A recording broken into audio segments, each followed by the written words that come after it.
नमस्कार विद्यार्थियों, कक्षा 9 विषय सामाजिक विज्ञान पाठ 3 नूतन विश्व की तरफ प्रयाण, जिसमें विद्यार्थियों हमने पिछले वीडियो में जो है इटली में फासीवाद, जर्मनी में नाजीवाद, जापान में सैन्यवाद और वैश्विक महामंदी के विषय में जो है जानकारी प्राप्त की थी। अब हम यहाँ पे जो है द्वितीय विश्व युद्ध के कारण के बारे में जानकारी प्राप्त करेंगे। तो यहाँ पे हम जानेंगे कि किन कारणों से जो है द्वितीय विश्व युद्ध का सृजन हुआ। प्रथम विश्व युद्ध के अंत में वर्सेल्स की संधि में ही द्वितीय विश्व युद्ध का बीजारोपण हो गया था। तो यहाँ पे जो है हमें द्वितीय विश्व युद्ध के जो कारण बताए हैं उनमें यह बताया है कि प्रथम विश्व युद्ध के अंत में जो वर्सेल्स की संधि हुई उसी में जो है द्वितीय विश्व युद्ध का बीजारोपण हो चुका था।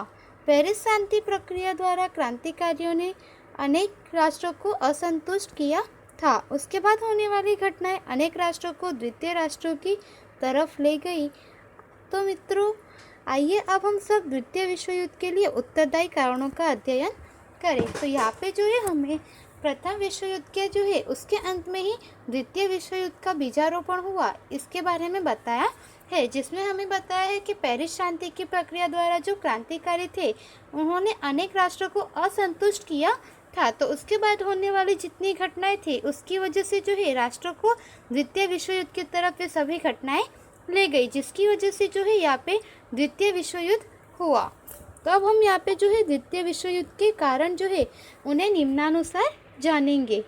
द्वितीय विश्व युद्ध के कारण उग्र राष्ट्रवाद। तो हमें द्वितीय विश्व युद्ध के जो कारण बताए हैं उसमें हमें पहला कारण जो है वह उग्र राष्ट्रवाद बताया है। प्रथम विश्व युद्ध के पश्चात जर्मनी, जापान और इटली में उग्र राष्ट्रवाद का विकास हुआ। वर्सेल्स की संधि को जर्मनी और उसकी प्रजा कभी भी भूल न सकी थी। परिणाम स्वरूप जर्मनी ने नाजीवाद विचारधारा के कारण जहाँ जहाँ जर्मन की प्रजा बसती हो वह प्रदेश जर्मनी को मिलना चाहिए, ऐसा कहकर ऑस्ट्रेलिया और चेकोस्लोवेकिया के कई प्रदेश हिटलर ने हड़प लिया था। तो यहाँ पे हमें बताया है कि प्रथम विश्व युद्ध के पश्चात जर्मनी, जापान और इटली जो थे वे उग्र राष्ट्रवाद का वहाँ पे विकास हुआ। तो इन सभी देशों में जो है सबसे पहले प्रथम विश्व युद्ध का जैसे अंत हुआ वहाँ पे वैसे ही उग्र राष्ट्रवाद का विकास शुरू हो चुका था। तो वर्सेल्स की संधि को जर्मनी की प्रजा जो थी वह कभी भी भूल न सकी थी। यह विद्यार्थियों हमने पिछले पाठ में पढ़ा था कि वर्सेल्स की जो संधि थी वह जर्मनी को जो है विवश करके उस संधि पर हस्ताक्षर करवाए गए थे। तो जिसकी वजह से जर्मनी की प्रजा और जर्मनी की जो सरकार थी वह अत्यंत क्रोधित थी और वह अपने इस अभिमान को कभी भूल नहीं सके थे, जिसके परिणाम स्वरूप जर्मनी में जो है नाजीवाद विचारधारा के कारण यहाँ उन लोगों ने यह मान्यता रख दी कि अब जहाँ जहाँ जर्मन की प्रजा बसती हो वह प्रदेश जर्मनी को मिलना चाहिए। तो ऐसा कहकर जो है उन्होंने यहाँ पे ऑस्ट्रेलिया, चेकोस्लोवेकिया के कई प्रदेश जो है हिटलर ने हड़प लिए थे। वर्सेल्स की संधि में इटली की अवहेलना हुई थी, उसे उसकी प्रजा कभी भूल न सकी थी। तो यहाँ पे हमें बताया है कि वर्सेल्स की जो संधि हुई उसमें जो है इटली की अवहेलना हुई, उसकी किसी प्रकार की कोई गणना नहीं हुई, जिसकी वजह से इटली की प्रजा भी जो थी वह भी अपने इस अपमान को कभी भूले नहीं थे। इटली में मुसोलिनी ने फासिस्ट दल के नेतृत्व में उग्र राष्ट्रवाद शुरू करके साम्राज्यवादी नीति अपनाई। दूसरी तरफ एशिया में से जापान भी साम्राज्यवाद की दौड़ में कूद पड़ा था। इस प्रकार से विश्व शांति खतरे में पड़ गई थी।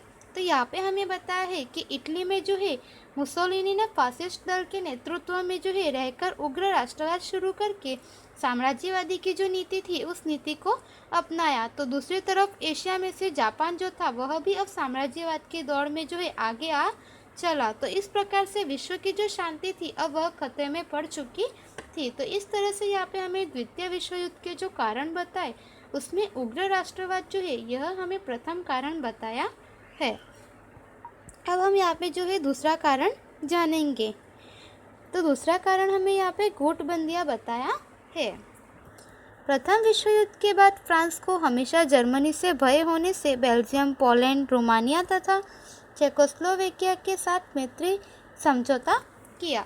तो यहाँ पे हमें बताया है कि प्रथम विश्व युद्ध के बाद में फ्रांस जो था उसे हमेशा से जो है जर्मनी से अब भय होने लगा था। इसके लिए फ्रांस ने जो है यहाँ पे बेल्जियम, पोलैंड, रोमानिया तथा चेकोस्लोवेकिया जो प्रदेश थे, जो यह राष्ट्र थे, उनके साथ अब मैत्रीता समझौता किया। इटली ने चेकोस्लोवेकिया, यूगोस्लाविया, रोमानिया, हंगरी, ग्रीस, तुर्की और ऑस्ट्रेलिया के साथ समझौता किया। तो उसी के साथ में जो है यहाँ पे इटली ने भी जो है कुछ प्रदेशों, कुछ राष्ट्रों के साथ जो है यहाँ पे समझौता किया। उसके बाद रूस ने जर्मनी, तुर्की, लिथुआनिया और ईरान के साथ समझौता किया। तो इस प्रकार से जो सभी अलग अलग राष्ट्र थे, उन सभी राष्ट्रों ने दूसरे राष्ट्रों के साथ जो है मैत्री समझौता किया। तो रूस में जो तुर्की, जर्मनी और ईरान जो है, उन राष्ट्रों के साथ यहाँ पे रूस ने समझौता किया। इटली ने जर्मनी और जापान के सहयोग से रोम, बर्लिन, टोक्यो दूरी की रचना की। तो यहाँ पे आगे जो इटली है उसने जर्मनी और जापान का सहयोग किया और उसके बाद से जो है रोम, बर्लिन, टोक्यो दूरी की यहाँ पे रचना की। इंग्लैंड और फ्रांस ने लोकतंत्रात्मक मूल्यों वाला दूसरा गुट बनाया। जर्मनी ने रूस के साथ आक्रामक संधि की, इससे विश्व में भय का साम्राज्य खड़ा हो गया था। इस परिबल ने विश्व युद्ध को गति दी। तो इसी के साथ जो आगे है, इंग्लैंड और फ्रांस ने जो है लोकतंत्रात्मक मूल्य वाला जो दूसरा गुट था, उस गुट की रचना की और जर्मनी ने जो है रूस के साथ आक्रामक संधि अब कर ली थी। तो इससे जो है विश्व में भय का साम्राज्य खड़ा हो गया था और इस परिबल ने जो है द्वितीय विश्व युद्ध को जो है गति दी और यह जो मुख्य परिबल द्वितीय विश्व युद्ध का बना। तो इस तरह से यहाँ पे हमने द्वितीय विश्व युद्ध के जो कारण थे उसमें गुटबंदी के बारे में जानकारी प्राप्त की। अब हम आगे सैन्यवाद जानेंगे। सैन्यवाद प्रथम विश्व युद्ध के बाद शांति बनाए रखने के लिए प्रयास किए गए थे। उसके विपरीत यूरोप के राष्ट्र सशस्त्रीकरण की प्रतिस्पर्धा कर रहे थे। तो यहाँ पे हमें बताया है कि प्रथम विश्व युद्ध के बाद शांति बनाए रखने के लिए जो है यहाँ पे सभी राष्ट्रों में प्रयास किए जा रहे थे, परंतु उसके विपरीत यूरोप के जो राष्ट्र थे वे सशस्त्रीकरण की प्रतिस्पर्धा यहाँ पे कर रहे थे। यूरोप में हर एक राष्ट्र को एकमात्र शस्त्रों का उत्पादन बढ़ा, एक दूसरे से बढ़कर युद्ध शस्त्र बनाए गए। तो यहाँ पे यूरोप में जो हर राष्ट्र को जो है एक मात्र शस्त्रों का उत्पादन बढ़ा और वहाँ पे जो है एक दूसरे से बढ़कर युद्ध शस्त्र बनाए गए। रूस, जर्मनी जैसे कई राष्ट्रों ने सेना में अनिवार्य प्रशिक्षण शुरू किया। हर एक राष्ट्र में नौसेना, वायुसेना और स्थल सेना में वृद्धि की। तो उसी के साथ में जो है यहाँ पे यूरोप के जो राष्ट्र थे वे उन्होंने अब यहाँ पे जो है शस्त्र बनाने का उत्पादन किया। तो इसी तरह से रूस, जर्मनी जैसे जो राष्ट्र थे उन्होंने भी यहाँ पे अपनी सेना में जो है प्रशिक्षण करना अनिवार्य कर दिया कि अब प्रशिक्षण जो है वह करना ही करना होगा। तो इस तरह से जो है हर एक राष्ट्र में अब नौसेना, वायुसेना और स्थल सेना जो थी उसमें अब वृद्धि होने लगी। पूर्व में जापान ने सैन्य शक्ति बढ़ाई। अंत में इंग्लैंड और फ्रांस द्वारा भी अपनी शस्त्र सामग्री में वृद्धि किए जाने पर द्वितीय विश्व युद्ध के नगाड़े बजने लगे थे। तो इस तरह से पूर्व में जापान ने भी जो है अपनी शक्ति सेना बढ़ाई और अपनी जो सैन्य शक्ति थी वह बढ़ाई और प्रशिक्षण कर दिया था। तो अंत में इंग्लैंड और फ्रांस द्वारा भी अपनी जो है शस्त्र सामग्री में वृद्धि की गई। तो इस तरह से इंग्लैंड और फ्रांस जो थे उन्होंने भी अपनी शस्त्र सामग्री जो थी तथा अपने जो सैन्य शक्ति थी उसे बढ़ाई और इन सभी की वजह से जो है पूरे विश्व में द्वितीय विश्व युद्ध जो है वह शुरू होने लगा। तो द्वितीय विश्व युद्ध के यहाँ पे नगाड़े बजने लगे थे। अब चौथा कारण हमें बताया है राष्ट्रसंघ की असफलता। तो राष्ट्रसंघ जो शुरुआत की गई थी उसकी असफलता भी एक मुख्य परिबल द्वितीय विश्व युद्ध के पीछे रहता है। प्रथम विश्व युद्ध के बाद विश्व में शांति के लिए राष्ट्रसंघ की रचना की गई, परंतु राष्ट्रसंघ के पास विश्व के राष्ट्रों पर सार्वभौमित्व रखने वाली सर्वोपरि संस्था नहीं बन सकी थी या उसके पास अपने आदर्शों का पालन कराने के लिए अपनी सेना का अभाव था। तो यहाँ पे हमें बताया है कि प्रथम विश्व युद्ध के बाद विश्व में शांति बनाए रखने के लिए जो है राष्ट्रसंघ की यहाँ पे रचना की गई थी, परंतु राष्ट्रसंघ के पास जो है विश्व के राष्ट्रों पर सार्वभौमत्व रखने वाली सर्वोपरि संस्था जो है वह राष्ट्रसंघ नहीं बन सकी थी और उसके पास जो है अपने आदर्श, अपने निर्देशों का पालन कराने के लिए जो है अपनी इतनी सेना भी नहीं थी और उसके पास सेना का अभाव था, तो जिसकी वजह से राष्ट्रसंघ जो था वह यहाँ पे द्वितीय विश्व युद्ध को होने में रोक नहीं सका और जो उसकी यहाँ पे संस्था थी वह असफल रही। सदस्य राष्ट्रसंघ के पास अपने झगड़े लाने या उसका फैसला मनाने के लिए बाध्य नहीं थे। तो यहाँ पे जो सदस्य राष्ट्र थे राष्ट्रसंघ के, वे सभी सदस्य राष्ट्र जो है अपने झगड़े लाने या उसका फैसला मानने के लिए जो है वे बाध्य नहीं थे। वे जो है वे स्वतंत्र थे और अपनी इच्छा अनुसार कार्य कर सकते थे। वे किसी प्रकार के जो यहाँ पे बाध्य में नहीं थे। कई राष्ट्र को राष्ट्रसंघ में से बाहर निकले गए थे। शुरुआत में रूस और जर्मनी ने राष्ट्रसंघ का साथ छोड़ दिया था। तो इस तरह से जो है कई राष्ट्र जो है वे राष्ट्रसंघ में से बाहर निकल गए थे और शुरुआत में ही जो रूस और जर्मनी थे वे राष्ट्रसंघ से बाहर निकल चुके थे और उसके बाद जो है इटली और जापान उससे बाहर निकल गए थे। तो यहाँ पे जो है रूस और जर्मनी के बाद जो है इटली और जापान भी राष्ट्रसंघ से बाहर निकल गए थे, क्योंकि इटली ने एबिसिनिया की आज़ादी छीन ली थी। जापान ने मंचूरिया पर आक्रमण किया। जर्मनी ने चेकोस्लोवेकिया के कई प्रदेश हड़प लिए, फिर भी राष्ट्रसंघ उसे रोक न सका। तो यहाँ पे जो है एक एक करके राष्ट्रसंघ के सदस्य थे, तो वे कई सदस्य एक एक करके बाहर निकल गए थे, क्योंकि इटली में जो है इटली ने एबिसिनिया जो थी उसकी आज़ादी छीन ली थी। जापान ने जो है मंचूरिया पर आक्रमण किया था और जर्मनी ने जो है उसने चेकोस्लोवेकिया के कई सारे प्रदेश जो है हड़प कर लिए थे। तो यह सब इतनी घटनाएं हुई, परंतु राष्ट्रसंघ जो है वह इनमें से किसी भी घटना को रोक नहीं सका। इस वजह से जो है सभी राष्ट्रसंघ के जो सभी सदस्य थे वे अब धीरे धीरे बाहर निकल रहे थे। अलग अलग राष्ट्रों की सत्ता लालसा अथवा सत्ता भक्ति राष्ट्रसंघ में बलवती बनी। राष्ट्रसंघ गुटबंदी नहीं रोक सका। राष्ट्रसंघ की यह सबसे बड़ी असफलता रही। तो इस प्रकार से अलग अलग राष्ट्र जो थे उन सभी की सत्ता अधिक प्राप्त करने की लालसा तथा उपनिवेश करने की लालसा जो थी यह अब बढ़ती जा रही थी और राष्ट्रसंघ जो है वह इन सभी राष्ट्रों के बीच में जो गुटबंदी हो रही थी उस गुटबंदी को भी नहीं रोक सका। तो यह राष्ट्रसंघ की जो है सबसे बड़ी असफलता रही थी। तो इस तरह से यहाँ पे हमने राष्ट्रसंघ की असफलता के विषय में जानकारी प्राप्त की। अब हम वर्सेल्स की संधि के विषय में जानकारी प्राप्त करेंगे। वर्सेल्स की संधि, तो यहाँ पे जो है हमें वर्सेल्स की संधि जो है यह भी द्वितीय विश्व युद्ध का एक मुख्य कारण बताया गया है। प्रथम विश्व युद्ध के अंत में पेरिस शांति प्रक्रिया में वर्सेल्स की संधि की गई। उसमें जर्मनी को उत्तरदायी माना गया, इसलिए युद्ध दंड के रूप में 6.5 अरब पाउंड की बड़ी रकम देनी पड़ी। उसके रूवर प्रांत जैसे प्रदेश छीन लिए गए। जर्मनी की राइन नदी अंतर्राष्ट्रीय जलमार्ग के लिए खोल दी गई। इस तरह अपमानजनक और अन्यायपूर्ण संधि जर्मनी पर थोप दी गई। जर्मनी के तानाशाह एडोल्फ हिटलर ने वर्सेल्स की संधि को कागज का टुकड़ा कर अस्वीकार करने का आह्वान किया। तो यहाँ पे हमें बताया है, जो कि विद्यार्थियों हमने यह पिछले प्रकरण में पढ़ा था कि प्रथम विश्व युद्ध के अंत में जो पेरिस शांति की प्रक्रिया में वर्सेल्स की संधि की गई थी, जिसमें जर्मनी जो है उसे सभी युद्धों के लिए उत्तरदायी माना गया था कि जर्मनी ने जो यहाँ पे किया उसकी वजह से यहाँ पे जो है युद्ध हुए। तो इस प्रकार से सभी राष्ट्रों के बीच में जो युद्ध हुआ उसमें जर्मनी को प्रथम विश्व युद्ध के लिए उत्तरदायी माना गया था। तो इसलिए युद्ध के रूप में जो है यहाँ पे जर्मनी को 6.5 अरब पाउंड देने की रकम जो थी वह देनी पड़ी और उसके रूहर जैसे प्रांत जो थे वह भी छीन लिए गए तथा जर्मनी की जो राइन नदी थी वहाँ पे जो अंतर्राष्ट्रीय जलमार्ग के लिए उस नदी को खोल दिया गया। तो तथा इस अपमानजनक और अन्यायपूर्ण संधि पर जो है वह जर्मनी पर जबरदस्ती थोप दी गई थी। तो जर्मनी के जो तानाशाह उस समय में एडोल्फ हिटलर थे, उन्होंने वर्सेल्स की संधि को कागज का टुकड़ा कहकर अस्वीकार कर दिया था। उससे जर्मनी की प्रजा को युद्ध के लिए प्रोत्साहन मिला। दूसरी तरफ जापान को भी इस संधि से असंतोष था।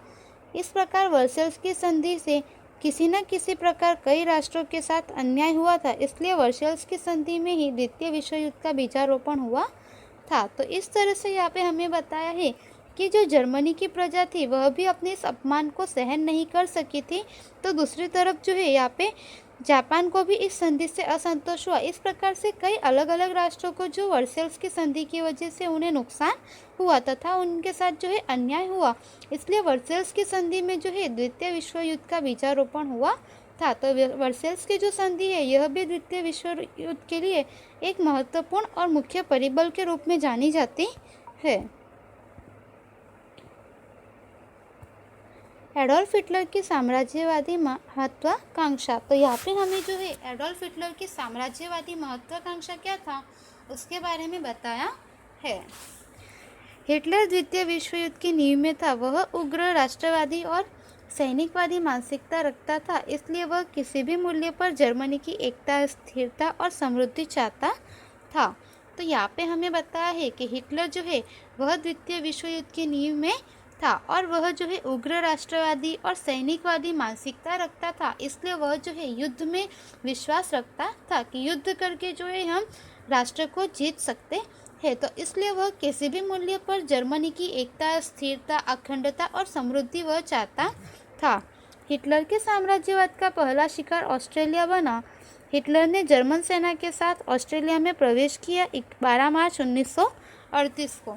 तो इस तरह से हिटलर की यह जो साम्राज्यवादी नीति थी उसका पहला शिकार जो है वह ऑस्ट्रेलिया देश बना था और हिटलर ने जो है अपनी जर्मन सेना के साथ 12 मार्च 1938 को जो है यहाँ पे ऑस्ट्रेलिया पर शिकार किया।